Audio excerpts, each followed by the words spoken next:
Inaabangan na ngayong gabi ang pagguhit sa kalangitan ng mga bulalakaw na bahagi ng taon ng Geminid Meteor Shower.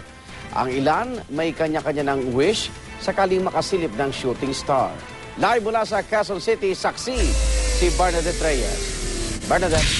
Hindi raw bababa sa 40 shooting stars ang maaring makita sa kalangitan ng anumang oras mula ngayon. Kaya sa mga naniniwalang maaring mag-wish sa mga bulalakaw, ito na ang pagkakataon ninyo. Panay na ang silip ngayong gabi na magkakaibigang ito sa lente sa pag-asang makakatsama ng shooting star. Pero ang wish na yan, siguradong matutupad kahit pa walang gamit na lente. Simula kasi mamayang hating gabi hanggang bandang 3:00 ng madaling araw, hindi bababa sa mahigit 40 bulalakaw ang makikita ng ordinaryong mata. Yan ang Geminid shower na taon-taong nagaganap tuwing Disyembre. Ang makikita natin mga meteors o mga bulalakaw na yan ay manggagaling doon sa constellation ng Gemini.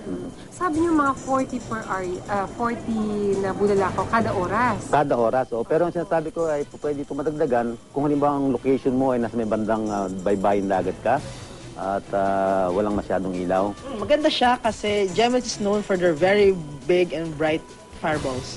Mahaba yung trail at matagal siyang bumagsak. Maswerte raw ang mga nasa tabing dagat dahil mas malinaw na makikita ang mga shooting star. Malaki kasi yung sky, yung coverage na sky. Dapat siguro mga 4 kayo magkakadikit para yung lalabas sa west o lalabas sa east, sa north at sa south ay makikita nyo lahat. Mas masaya rin siyempre kung may mga kasamang mag-abang. Bagay na ginagawa nga ngayon ng UP Astronomical Society. It's really fun na pag nakakita ka ng, wow, may ganito pala yung pag natutulog lang ako sa bahay, mga ganun. Ano naman kaya ang wish ng mga nakasabay ko sa pag-aabang? Wish, sana matapos na po namin yung mga thesis namin. Anong balak yung wish?